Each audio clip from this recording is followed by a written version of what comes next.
तो हम लोग क्लास 10 का प्रश्नावली 1.2 देखते हैं आज।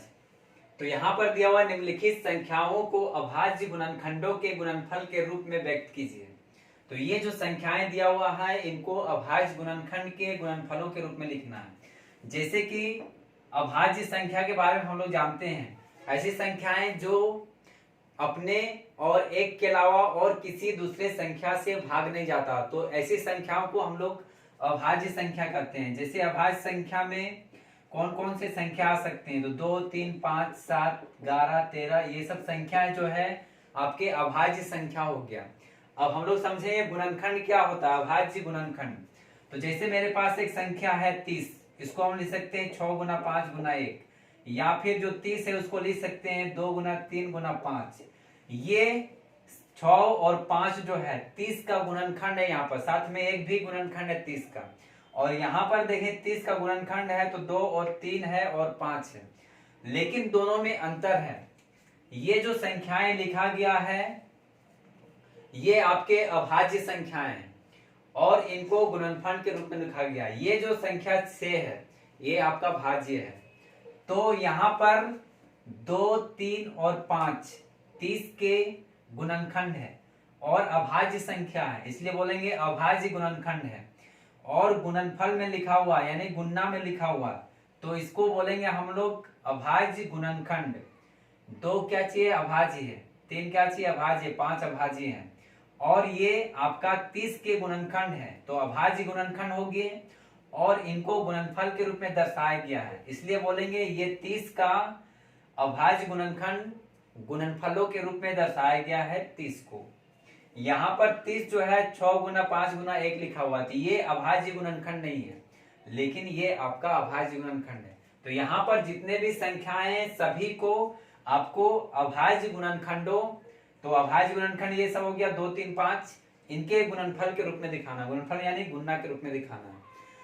तो अब हम लोग आते हैं पहला नंबर में, तो जो कि मेरे पास दिया हुआ है 140 है। तो 140 का कौन कौन गुणनखंड है इसको निकालते हैं हम लोग।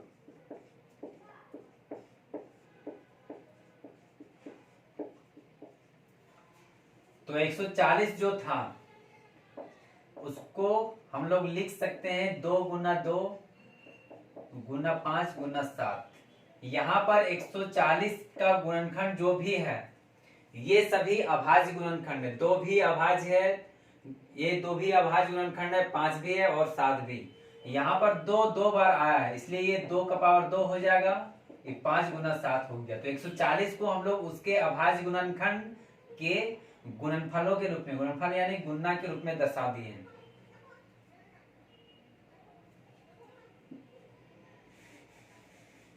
तो ये मेरा पहला नंबर था। दूसरा नंबर में आते हैं, तो यहाँ पर दिया हुआ है 156। तो 156 को भी इसका अभाज्य गुणनखंड के रूप में दर्शाना है। तो 156 को सबसे पहले इसका हम लोग गुणनखंड निकालते हैं।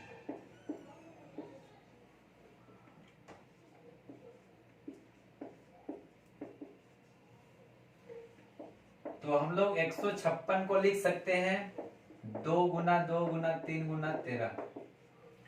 तो ये जो 156 है इसमें जो भी संख्याएं है वो अभाज्य संख्या है और ये इनको गुणनफल के रूप में दर्शा रहे हैं, तो इसलिए ये 156 के अभाज्य गुणनखंड हो गए।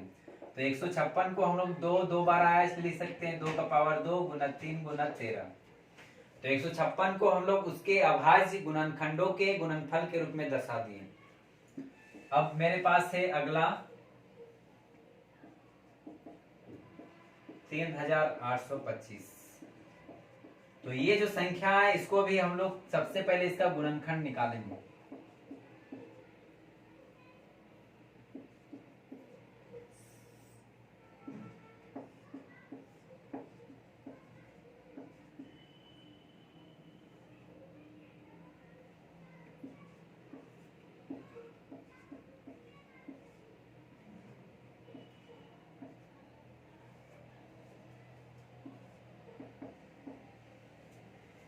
अगर इसको बढ़ते हुए क्रम में लिखेंगे तो पहले 3 को लिखेंगे हम लोग, फिर 5 को लिखेंगे और फिर 17 को। 1 को नहीं लिख सकते क्योंकि 1 जो है वो आपका अभाज्य संख्या नहीं है, इसलिए अभाज्य गुणनखंड 38 को 25 में नहीं रख सकते, 38 25 में इसको नहीं रख सकते। तो यहाँ पर 38 25 का यानी 3825 है, उसके अभाज्य गुणनखंड निकल गए 3 5 और 17 और इनको गुणनफल के रूप में दर्शा दिए। तो ये जो संख्या है गुणनफल के रूप में दर्शा, इसको बोल सकते हैं 3825 के अभाज्य गुणनखंडों के गुणनफल के रूप में लिखा गया है। तो हम लोग 3825 को इसको लिख सकते हैं ऐसे भी, 3 2 बार आया तो 3 का पावर 2 हो गया, 5 2 बार आया तो 5 2 बार लिख दिए और यहाँ पर 17 हो गया। तो हम लोग तीसरा नंबर देखें। अब चौथा नंबर में आते हैं। तो 5005 है मेरे पास, तो इसका भी हम लोग गुणनखंड निकालते हैं।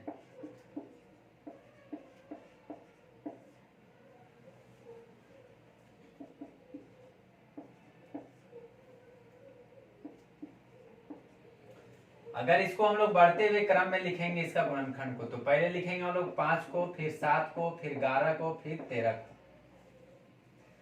अब यहाँ प्रत्येक संख्या एक एक बार आया, इसलिए हम लोग किसी को पावर में नहीं दर्शा सकते हैं। तो ये 5005 के सभी गुणनखंड है, अभाज्य संख्या है, इसलिए बोलेंगे अभाज्य गुणनखंड होगी। गुणनफल के रूप में दर्शाया यानी गुणा के रूप में लिखा गया है, इसलिए बोलेंगे अभाज्य गुणनखंडों के गुणनफल के रूप में दर्शाया गया है। तो 5005 के ये अभाज्य गुणनखंड है जिनको गुणनफल के रूप में दर्शाया गया है, इसलिए ये हम लोग बोलेंगे 5005 को दर्शाया गया है उनके अभाज्य गुणनखंडों के गुणनफल के रूप में। अब हमारे पास है लास्ट क्वेश्चन,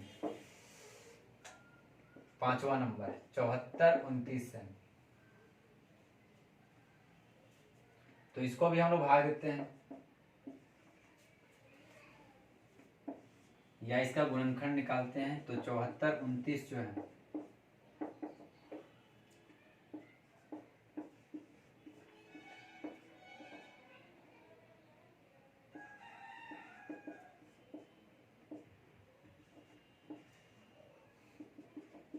तो 17 से देने से 437 बार में पूरा पूरी कट जा रहा है। इसको देखते हैं हम लोग।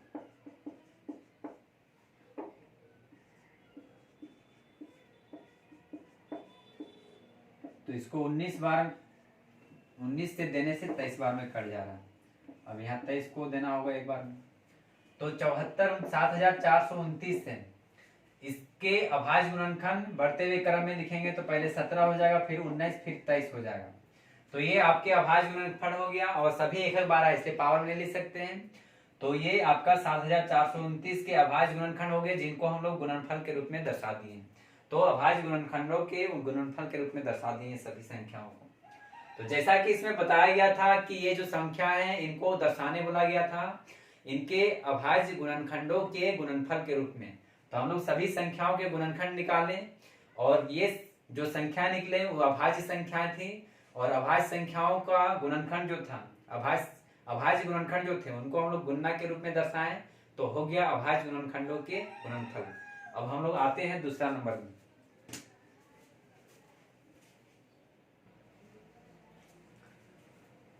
तो दूसरा नंबर में दिया हुआ आपका पूर्णांकों के निम्नलिखित युग्मों के एचसीएफ और एलसीएम ज्ञात कीजिए तथा जांच कीजिए कि दो संख्याओं का गुणनफल बराबर एचसीएफ गुना एलसीएम है। तो सबसे पहले तो इनका आपको एलसीएम और एचसीएफ ज्ञात करना है। तो हम लोग 26 जो है 26 को लिख सकते हैं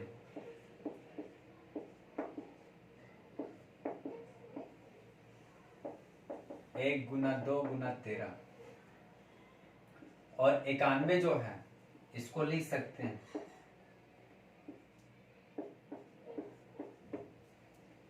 1 गुना 7 गुना 13। एक चीज यहां पर ध्यान देने की बात है जैसे कि एलसीएम और एचसीएफ बोला गया है। तो एलसीएम निकालने के लिए हम लोग जो गुणनखंड है 26 और 91 उसमें जो संख्याएं आपका एलसीएम में जो संख्या मिलेगी उसको भी लिखना है, जो नहीं मिलेगी उसको भी लिखना है। जो मिलेगा उसमें अधिक बार जो आया रहेगा, जो संख्याएं मिलेगी जो अधिक बार आया रहेगा उसको लिखेंगे हम लोग।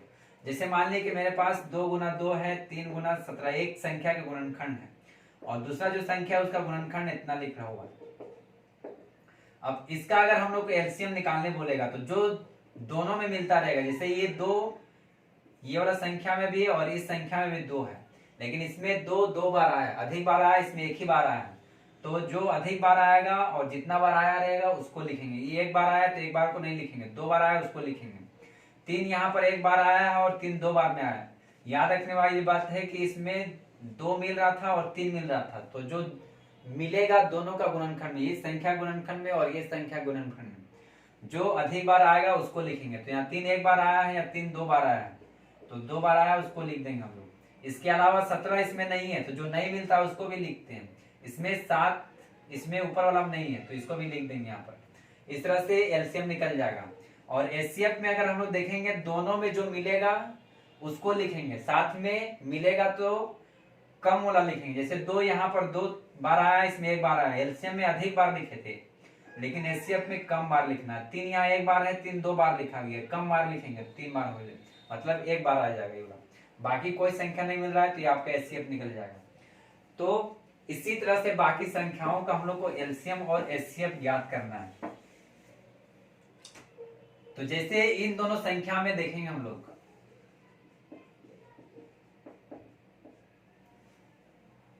तो एलसीएम में आपको बताया गया कि जो संख्या मिल रहा है उसको भी लिखना है, जो नहीं मिल रहा है उसको भी लिखना है। तो यहाँ पर कोई ऐसी संख्या है जो नहीं मिल रहा है, तो 1 हो गया, 2 इसमें है, इसमें नहीं है, तो नहीं मिल रहा है उसको भी लिख दिए। साथ में 13 नीचे वाला में यहां पर है और 13 नीचे वाला में भी है, दोनों में एक एक बार आया। तो क्योंकि बराबर बार आया है इसलिए जितना बार आया है उसको लिख दिए हम लोग। आगे 7 देखते हैं, तो 7 उसमें नहीं है, लेकिन इसमें इसका गुणन 91 का गुणनखंड में है 7, तो जो नहीं मिलता है उसको भी लिख देते हैं हम लोग। अब इन तीनों गुणा करते हैं, 26 हो गया, 7 गुना, तो आगे मेरे पास 182। अब इसका हम लोग एचसीएफ निकालते हैं। तो एचसीएफ में बात बताए थे कि 26 का गुणनखंड में और 91 का गुणनखंड में, दोनों में जो आएगा, जैसे 13 26 का गुणनखंड है, 91 का गुणनखंड भी 13 है, दोनों में मिल रहा है, तो कम वाला लेंगे। तो कम यहाँ पर दोनों चूंकि एक बार आया, बराबर बार आया, इसलिए एक ही बार लिख देंगे हम लोग। तो इसका गुणनखंड कितना हो जाएगा, 13। तो एचसीएफ में जो दोनों में मिलता रहेगा उसी को लेते हैं। तो दोनों 13 में मिल रहा है, दोनों में 26 में भी गुणनखंड 13 है और 91 का भी 13 है, इसलिए हम लोग 13 को इसका एचसीएफ मान लेंगे। अब हम लोग दूसरा नंबर में आते हैं, 510 और 92। तो इसका भी हम लोग गुणनखंड के रूप में दर्शाते हैं पहले।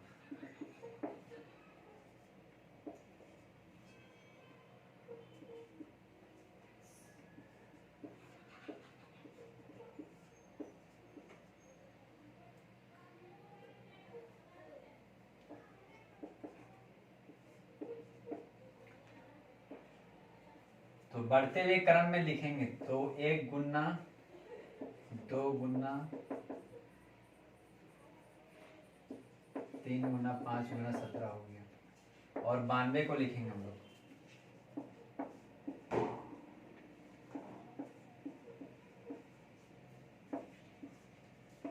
तो हो जाएगा आपका 1 गुना 2 गुना 2 गुना 23। तो यहाँ पर जो एलसीएम आएगा आपका 510 और 92 का, तो जैसा कि बताया गया है कि दोनों में जो मिलता रहेगा उसको तो लेंगे ही, जो नहीं मिलेगा उसको भी लेंगे। तो मान लिए आपका 1 को नहीं लेते हैं, अच्छा 1 मिल रहा है यहाँ पर, तो 1 ले लिए, दोनों से मिल रहा था। अब 2 एक बार यहाँ पर आया है और 2 यहाँ पर आया है 2 बार, तो बताएं जो मिलेगा उसको, जो अधिक बार आएगा एलसीएम में अधिक बार लेना है, लेकिन एचसीएफ में जो मिलेगा उसको कम बार लेना है। तो अधिक बार आया है 2 बार आया है। अब अगला हम लोग देखें 3 है, 3 इसमें है लेकिन इसका गुणनखंड में नहीं है, तो जो नहीं मिलेगा उसको भी लिखना है। 5 इसका गुणनखंड में है लेकिन नीचे वाला गुणनखंड नहीं है, तो 5 को भी लेंगे हम लोग। अगला है यहाँ पर 17, तो हम लोग इसमें नहीं है लेकिन ऊपर वाला में, तो 17 को भी ले लेंगे। और नीचे है आपका 23 इसमें है ऊपर में नहीं है, तो 23 को भी हम लोग लेंगे। अब हम लोग सबको गुणना करते हैं।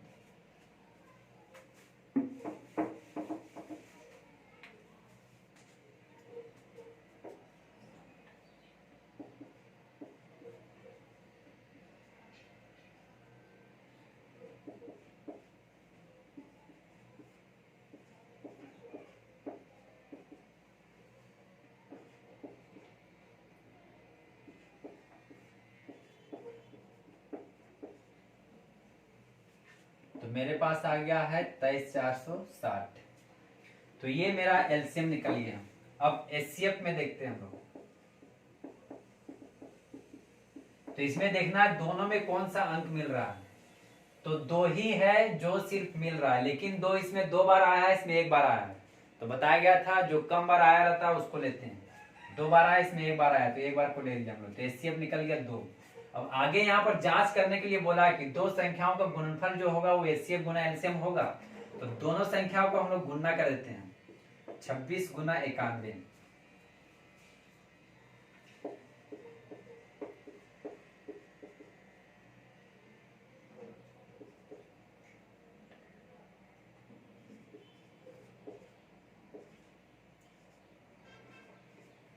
तो आ गया 23,66। अब एलसीएम और एचसीएफ को गुणा करते हैं। तो यहाँ 182 है और इधर है 13।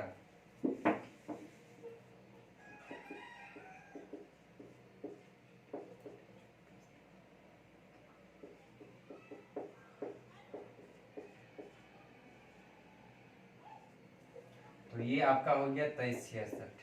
तो इस तरह से हम लोग देखें कि जब दो संख्याओं को गुणा करते हैं और उनका जो एलसीएफ एचसीएफ है उनको भी गुणा करते हैं तो दोनों बराबर आता है।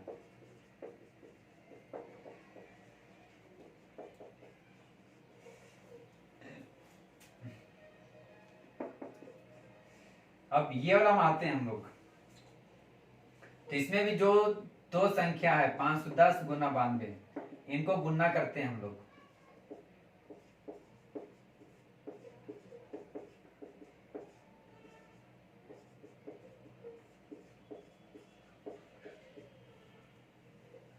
तो आ गया 46,920।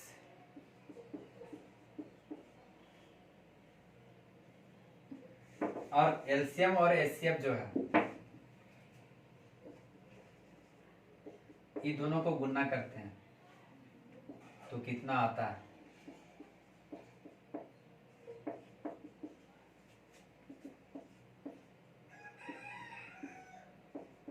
तो इसमें भी 46,920 आया, इसमें भी 46,920 आया। तो इसका मतलब क्या हुआ कि जो दो संख्याओं को हम लोग गुणा किए वो उसका एलसीएम और एचसीएफ को गुणा करने के बराबर आएगा।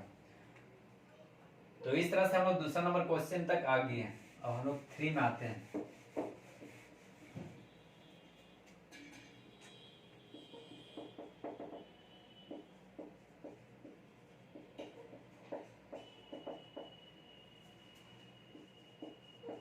तो 336 को उसका गुणनखंड के रूप में अगर हम लोग दर्शाते हैं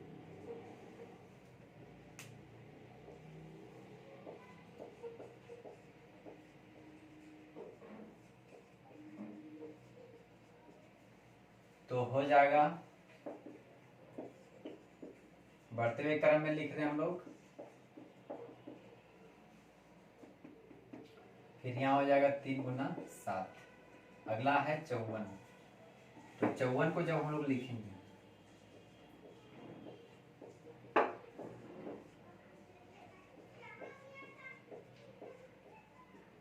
तो हो जाएगा आपका 1 गुना 2 गुना 3 गुना 3 गुना 3। अब हम लोग को एलसीएम निकालना है।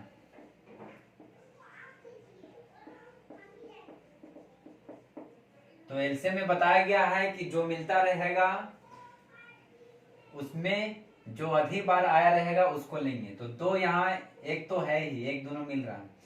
2 4 बार आया है और 2 1 बार आया है, दोनों में 2 इसका फैक्टर यानी कि गुणनखंड है। 2 4 बार आया तो बोला थे एलसीएम में अधिक वाला लेना। अगर एचसीएफ रहता है तो कम वाला लेते 1 बार, लेकिन एलसीएम है तो अधिक बार 4 बार लेंगे हम लोग। फिर 3 यहाँ 3 बार आया है, इसमें 1 बार आया है, तो इसमें भी हम लोग अधिक बार लेंगे, 3 बार लेंगे। फिर यहाँ पर आ गया आपका 7। तो आ गया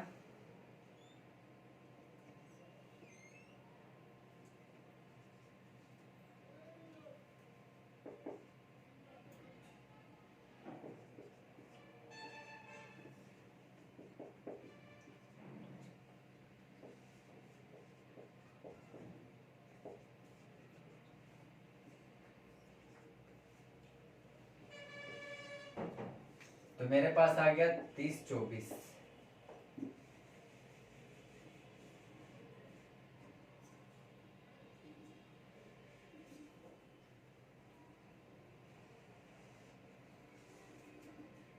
अब इसका एचसीएफ देखते हैं। तो एचसीएफ में बताए थे हम लोग को कि जो दोनों में मिलेगा उसको हम लोग कम बार वाला लेंगे। तो यहाँ दोनों में मिल रहा है, एक में 4 बार आया, एक में 1 बार आया, तो हम लोग 1 बार वाला लेंगे। 3 दोनों में मिल रहा है, तो इसमें 3 बार आया, इसमें 1 बार आया है, तो 1 बार ले लेंगे। कितना आ गया 6। अब हम लोग चेक करते हैं जो आया वो सही है या गलत है। तो सबसे पहले हम लोग इसको गुणा करते हैं 336 और 54 को।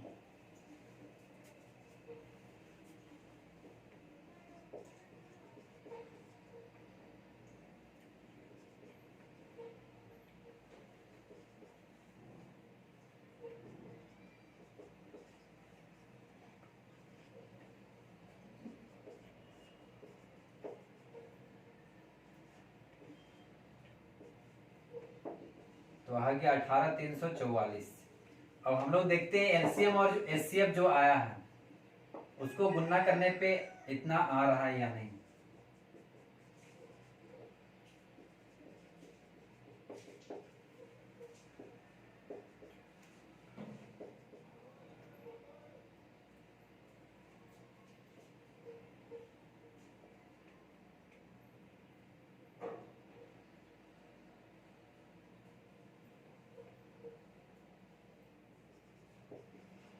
अठारह 144 आ रहा है, 18344 से, यानी कि 827।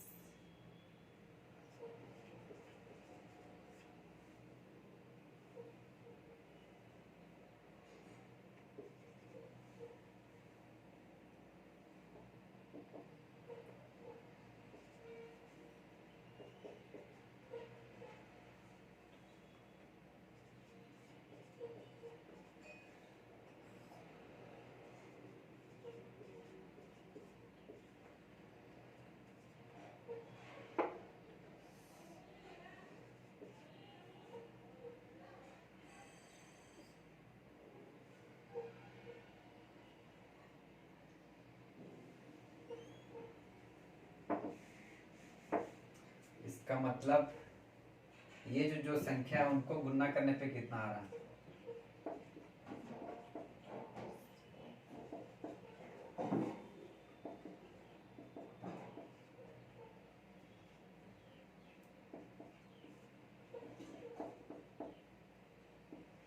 तो यहाँ पर मिस्टेक हुआ था, 18144 आता।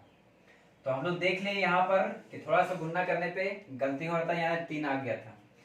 तो दोनों जो संख्या है उनको गुणा किए तो 18144 आ गया, और एलसीएम और एचसीएफ जो है इनको भी गुणा किए तो 18144 आ गया। इसका मतलब हुआ कि कोई भी जो दो संख्या है उनको अगर आपस में गुणा करते हैं और उन दोनों जो संख्या है उनका एलसीएम और एचसीएफ से अगर गुणा करते हैं तो वैल्यू आपका सेम आता है, यानी बराबर आता है। जैसे कि हम देख लिए कि दोनों संख्या गुना किए तो 18144 आ गया, साथ में इनका एलसीएम और एचसीएफ को गुना किए तब भी 18140 आएगा, मतलब ये दोनों वैल्यू सेम है। तो हम लोग आते हैं तीसरा नंबर में।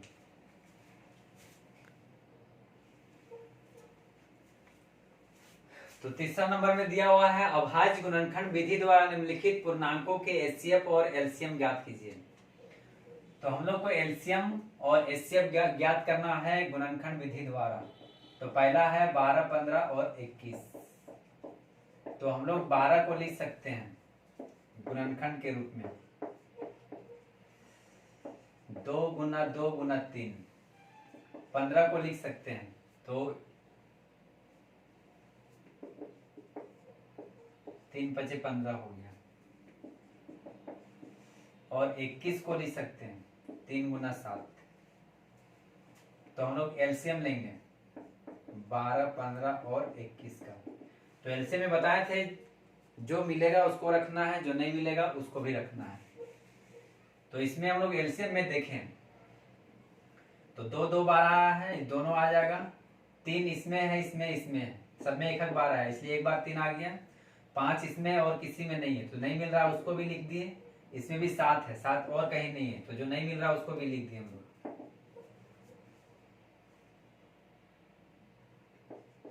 तो आ गया मेरे पास 420।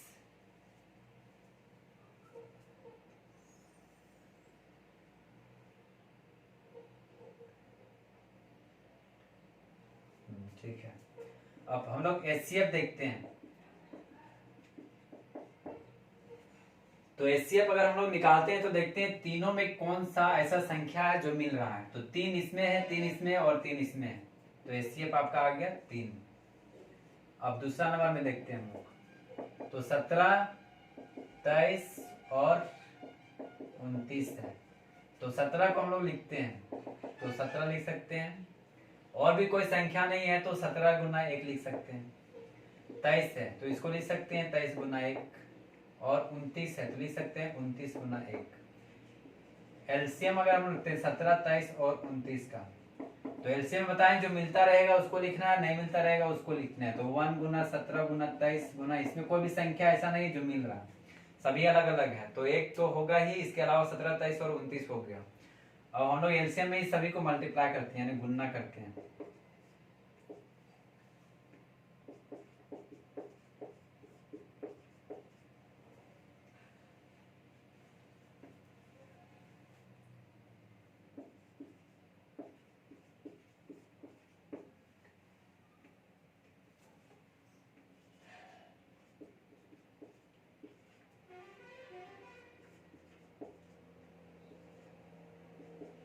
तो आ गया 11,339। अब एचसीएफ हम लोग निकालते हैं। तो एचसीएफ में चूंकि कोई ऐसा संख्या नहीं है जो मिल रहा है एक के अलावा, तो कुछ नहीं मिलता रहेगा, तो लास्ट में आपका एक ही होगा जो एचसीएफ आएगा, क्योंकि सब अलग अलग है तो एक ही होगा यहाँ पर जो मिल रहा है यहाँ पर। अब हम लोग तीसरा नंबर में आते हैं।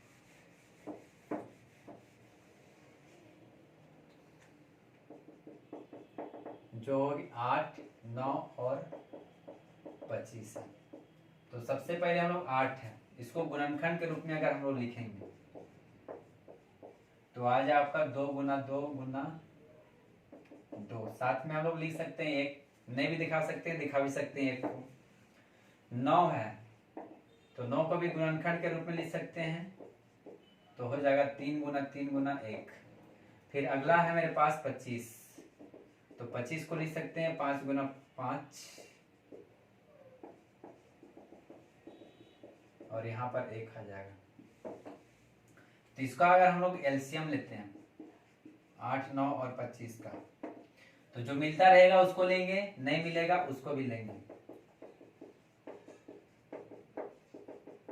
तो यहाँ सभी संख्याएं अलग अलग है, इसमें 2 3 बार आया, इसमें 3 2 बार आया, इसमें 5 2 बार आया, तो सभी को लिख दिए।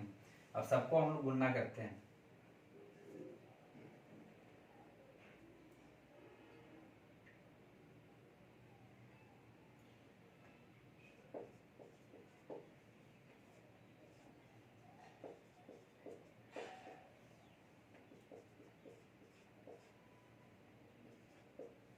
तो आ गया मेरे पास 1800।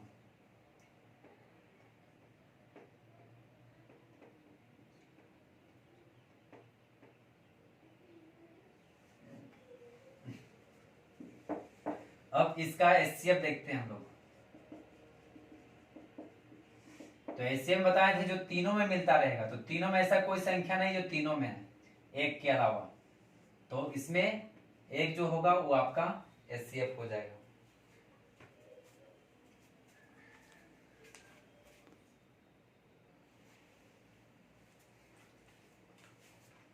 तो 4 नंबर क्वेश्चन में दिया हुआ आपका एचसीएफ यहां लिखा हुआ है,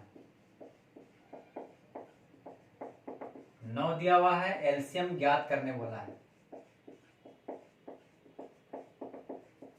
तो इससे पहले जो हम लोग क्वेश्चन बनाए थे उसमें देखे थे कि किसी भी दो संख्या को जो हम लोग गुणा करते हैं और उनके एलसीएम और एचसीएफ को जब गुणा करते हैं तो दोनों का मान समान आता है।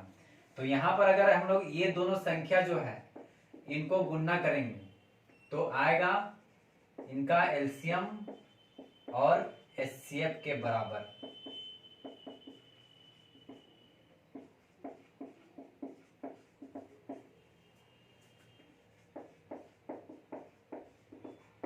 तो एलसीएम हम लोग को निकालना है और एचसीएफ जो है वो दिया हुआ है। तो ये दोनों संख्या का एचसीएफ मालूम है 9 है। जब इसको हम लोग गुणा करेंगे, गुणा में है इधर आएगा तो भाग में आ जाएगा इस तरह से, यानी कि क्रॉस मल्टीप्लाई करेंगे या फिर ब्रज गुणन करेंगे या तिर्यक गुणा करेंगे।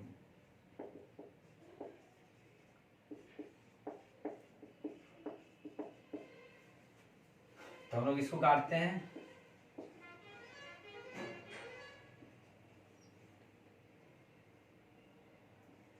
तिहत्तर बार में पूरा पूरी काट गया। तो एलसीएम जो होगा 306 और 657 का, वो 306 गुना 73 हो जाएगा। अब दोनों को गुना करेंगे हम लोग।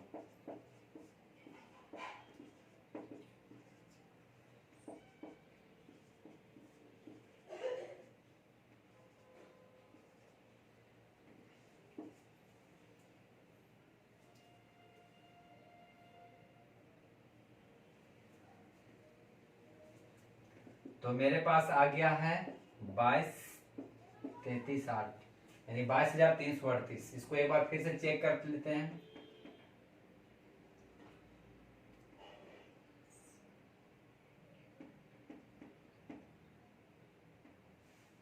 तो ठीक है, तो ये आपका आंसर आ गया 22,338।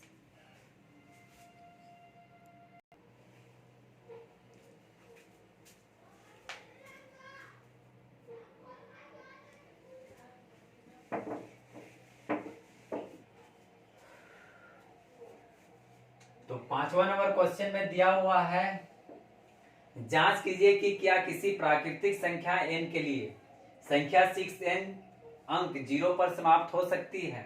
तो कोई भी हम लोग को n का मान प्राकृतिक संख्या से लेना है। तो n का मान जो हो सकता है प्राकृतिक संख्या में 1 2 3 4 5 6 इसी तरह से हो सकता है। अब हम लोग को यहाँ पर रख के देखना है कि क्या यह 0 पर समाप्त हो सकता है कभी, यानी अंत में 0 आ सकता है। जैसे हम लोग n का मान 1 ले लिए तो 6 का पावर 1 आ गया, 6 n है, n का मान हम लोग 1 रख दिए तो आ गया मान 6। n का मान हम लोग 2 ले लिए प्राकृतिक संख्या से, यहाँ पर 6n है, n की जगह 2 कर दिए तो 6 को 2 बार गुना करेंगे तो 36 आ जाएगा। यहाँ पर 3 ले लिए तो फिर 6 गुना 6 गुना 6 हो जाएगा तो 216 हो जाएगा।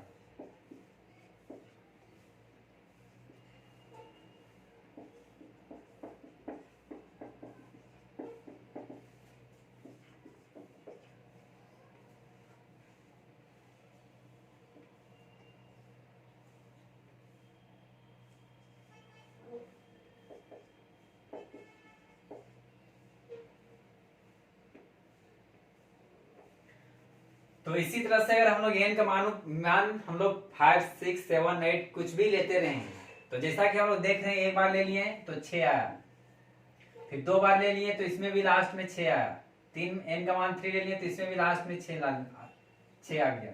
n का मान जब 4 ले रहे हैं तो इसमें भी लास्ट में मेरा 6 आ रहा है। इस तरह से हम लोग n का मान कितना भी ले लेते हैं प्राकृतिक संख्या से तो 0 पर समाप्त नहीं हो सकता है। इसका मतलब हुआ n किसी प्राकृत संख्या n के लिए संख्या 6 अंक 0 पर समाप्त नहीं हो सकता है। तो हम लोग आगे देखते हैं।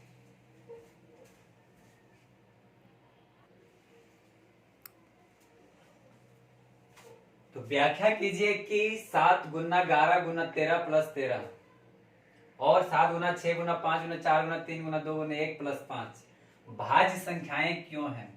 तो हम लोग भाज्य संख्याएं के बारे में जानते हैं, जो किस संख्या से भाज्य मतलब एक या खुद से या दूसरे भी संख्या से जो भाग चला जाता है उसको भाज्य संख्या बोलते हैं। लेकिन जो अभाज्य संख्या होता है वो आपका अपने और एक के अलावा और किसी से भाग नहीं जाता है। अब ये संख्या जो है आपका भाज्य संख्या क्यों है, इसको हम लोग दिखाना है। तो 7 गुना 11 गुना 13 प्लस 13 है। इसमें से देखें ये वाला पद और ये वाला जो पद है, इसमें 13 है और इसमें भी 13 है। तो 13 हम लोग बाहर निकाल दिए, कॉमन निकाल दिए, तो इधर बच गया 7 गुना 11 और प्लस इधर 1 बच गया, तो 13 हो गया। और इसको गुना करेंगे तो 77 प्लस 1 यानी 13 गुना 78 बन गया। तो अगर ये जो संख्या इसको 13 से भाग देंगे तो ये कट जा रहा है, साथ में इसके अलावा इसको 2 से भी भाग देंगे तो कट जाएगा, क्या है कि इसके अंत में 8 है। इसका मतलब ये जो संख्या दिया हुआ है इसका भाज्य संख्या, अगर भाज्य संख्या नहीं होता तो ये और किसी संख्या से भाग नहीं जाता, जो खुद के अलावा और किसी संख्या से भाग नहीं जाता। तो हम लोग देख लें यहाँ पर ये संख्या 2 से भाग जा रहा है, इसके अलावा 13 से भी भाग चल जाएगा, भाग देंगे 13 से कट जाएगा। इसका मतलब ये जो संख्या है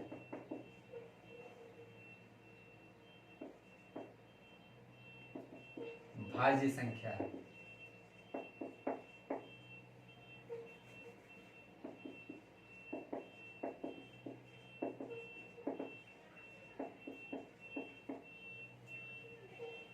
अब दूसरा वाला हम देखते हैं हम लोग। तो जो दिया हुआ है आपका 7 गुना 6 गुना 5 गुना 4 गुना 3 गुना 2 गुना 1 प्लस 5, तो इसमें भी देखें 5 दोनों में मिल रहा है, तो 5 हम लोग बाहर निकाल दिए, तो बचा आपके पास 7 गुना 6 गुना 4 गुना 3 गुना 2 गुना 1 और प्लस 1। तो यहाँ जो भी संख्या आएगा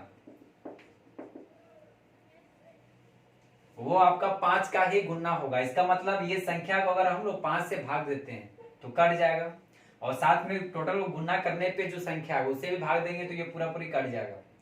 इसका मतलब इसका गुणनखंड या 5 तो है ही, इसके अलावा और भी दूसरा संख्या हो सकता है।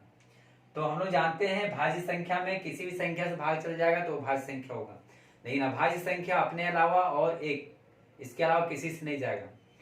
तो ये 5 से भाग चला जा रहा है और यह खुद जो संख्या है उससे भी भाग चला जाएगा, इसका मतलब ये भाज्य संख्या है। तो हम लोग लिख देंगे एक भाज्य संख्या है। अब हम लोग अंतिम नंबर क्वेश्चन में आते हैं, 7वां।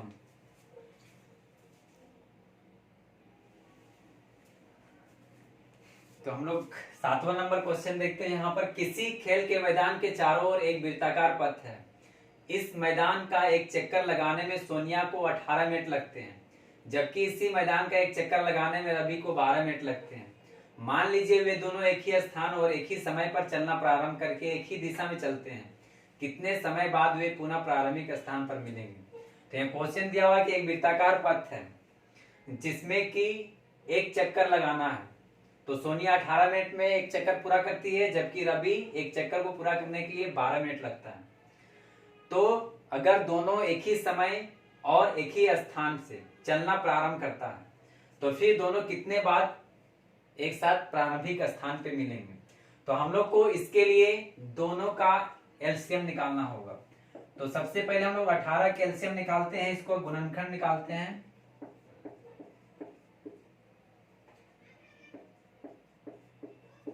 तो हो जाएगा 1 गुना 2 गुना 3 गुना 3, उसके बाद है मेरे पास 12, तो इसका भी हम लोग गुणनखंड के रूप में दर्शाएंगे। तो हो जाएगा 1 गुना 2 गुना 2 गुना 3, तो एलसीएम 18 और 12 का हो जाएगा। तो एलसीएम में बताया गया था आप लोग पहले भी कि जो मिलता रहेगा उसको अधिक बार वाला लिखेंगे। तो यहाँ 2 मिल रहा है दोनों में, तो अधिक बार आया उसको लिख देंगे, और इसमें 3 दोनों में आया है तो एक बार 3 लिख देंगे।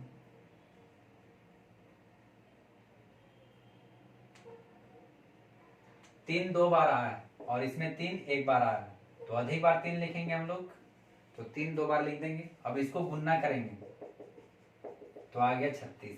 इसका मतलब 36 मिनट बाद फिर वो पुनः प्रारंभिक स्थान पर मिलेंगे। तो हो गया 36।